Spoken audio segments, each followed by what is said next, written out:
Hi, and welcome. It's Patrick Donohoe. So, what are mutual companies and why do they matter to you? Even more so, what are they doing for your financial strategy that other investments and companies simply can't offer? Let's dig in. Welcome to the Perpetual Wealth Strategy Podcast. So, mutual companies date back to the 1600s, believe it or not. There's quite a history there. And Benjamin Franklin was the first to establish a mutual company in the United States.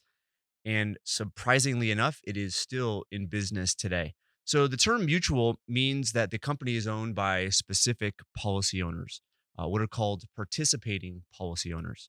Now, mutual companies are in essence for-profit companies who offer uh, many different insurance products and other financial products, and it's evolved over the years. But some mutual companies actually don't have what are called participating policies that pay a dividend. So these mutual companies, what they'll do that don't have these participating policy owners will reduce costs, improve service, and give an overall better experience. And that is, I mean, that in essence has some value, but we don't necessarily find the true value in a mutual company unless there's a participating policy. So participating policies, which are what I've seen mainly whole life insurance and disability insurance, will pay a dividend that is synonymous to a profit share. And by the IRS, it's treated as a return of premium or a refund of charging too much. So that's not treated as any taxable income. And insurance companies, mutual companies existed before 1913, of course, which is when the personal income tax went into effect. So mutual companies have been around for a long time for a number of reasons. There are companies today that exist that are hundreds of years old. And in large part, it has to do with the way in which they make decisions. They are not necessarily bound by short term constraints like public companies are. So mutual companies are private companies. And when it comes to the short term nature of most public companies, they are essentially incentivized or held accountable on a quarterly basis to show profits, to show growth. And if they don't show that, then the prices of those stocks of those companies, the share price goes down or goes up. So there's a very short term nature when it comes to publicly traded companies. When it comes to mutual companies, because they're private, they can make certain decisions now that may have some short-term downsides. However, looking out for the best interest of policy owners may require making decisions that ultimately will allow them to pay claims, pay dividends, and be in a healthy situation.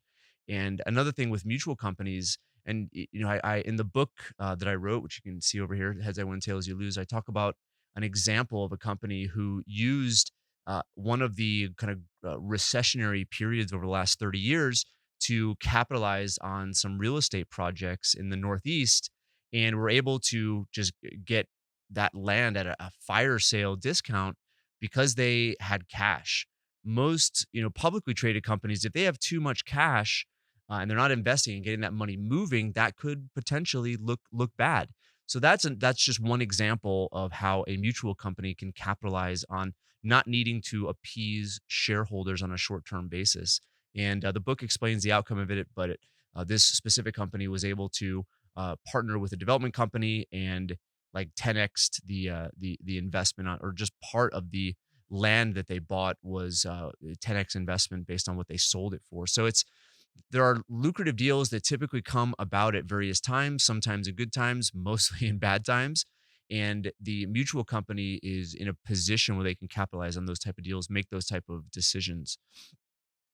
Now, if you look at why we use mutual companies, number one, it's I would say it's the stability. This is the wealth maximization account, a high cash value insurance policy is meant to be the foundation of your financial life. It takes the place of a safe bond fund. It takes place of cash, sometimes gold if you're using gold for liquidity purposes or safe purposes, not necessarily to hedge inflation purposes. But life insurance, cash value, high cash value policies will allow you to have that stability at the foundation of your life. And the last episode we did with Justin Atkinson was awesome. I love talking to Justin because his mindset is so in tune with how to have a healthy financial life, and having that foundation of certainty is paramount to really the things that are thrown your way when it comes to finances, whether it's a change in your company or a change in your business or a change to the economy. Having this stability is vital. And so mutual companies, they are very sound. I mean, they every year they will release an annual report that you can read, and there's usually statements from the executive team, and it talks about what they're up to, what they're doing, what they're committed to, their principles, their mission. But then there's also other reports that come out where you can see their financial statement. You can see what they're doing financially, what investments that they're making, how they're adjusting this, that, and the other. So we pay attention to that. But insurance companies make good, prudent decisions when it comes to money and investments, and it's awesome to see because it aligns with how we view the purpose of the wealth maximization account. So how dividends work? Let me go to that. Dividends are declared once a year, and it's typically toward the end of the year, November or December. So each mutual company has a board, and that board gets together a few times a year. And in the last part of the year is when they decide what the dividend declaration should be.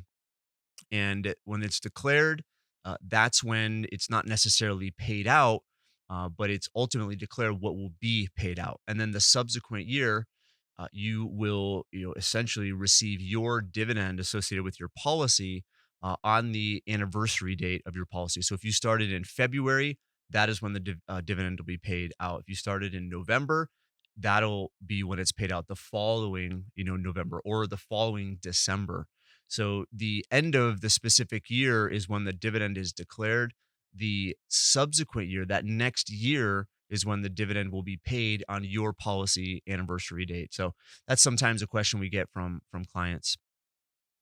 But this is mutual companies. It's been awesome to have relationships with a few of them, and we do business with multiple mutual companies, and it's great to see how number one, they think, they act, the decisions that they make with for the best interest of those that have essentially given them money in the form of insurance premiums.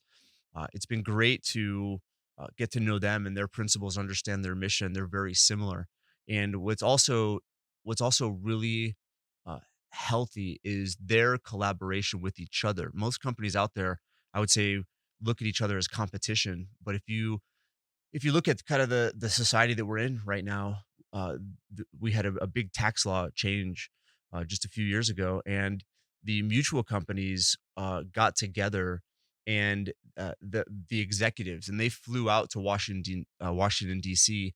many times, and met with policy makers, lawmakers, and educated them on the nature of insurance and the taxation associated with things, lobbying essentially for the best interest of policy owners. And they all got together to do that. It wasn't this, effort of one or another. It was all of them together. So mutual companies are some of the best companies out there. And I believe that the mission that was created hundreds of years ago with these companies continues to be carried on from one executive team to another. Now, if you're watching on video, I wanted to show you guys something that's really interesting. I found this a few years ago. So these are I have a couple of them here that I found on eBay, but these are they're called banks, little banks that insurance mutual insurance companies would give out to policy owners. And if you look at them, I don't know if we can get kind of a close up here, but there's little slots in here that you can see. There's dates here, and we opened one up, and it had like the mechanical way in which it changed dates, and there's a slot for coins, a slot for little dollar bills.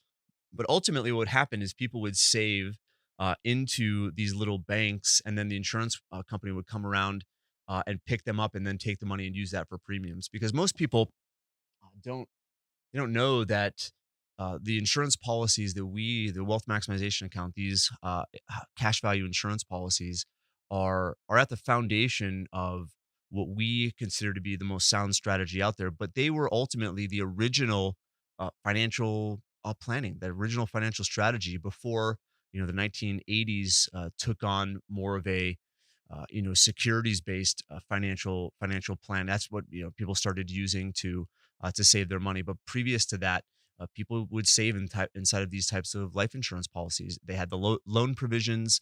They had the same type of taxation, same type of growth, and I would say perspective as far as the foundation of a financial life. So it's been really great for me to experience that. It helps our company, my company, really look to the future and feel good about the decisions we're making now, because insurance companies like these are going to be around for a really long time. So join us next time as we talk about how one of the most hated financial topics out there is now less of a concern for you. We'll go over the many ways the perpetual wealth strategy and your cash value life insurance helps you pay less to Uncle Sam. Thank you for listening to the Perpetual Wealth Strategy podcast. Be sure to visit the show's official page at paradigmlife.net for appropriate disclaimers and terms of service. Guest opinions are their own. If you require specific investing, financial, legal, tax, or any other specialized advice, please consult an appropriate professional or a wealth strategist at Paradigm Life. We welcome and appreciate reviews of the show. Head on over to iTunes or Stitcher to leave your review today. And don't forget to subscribe to the show to get access to every new episode and its exclusive content.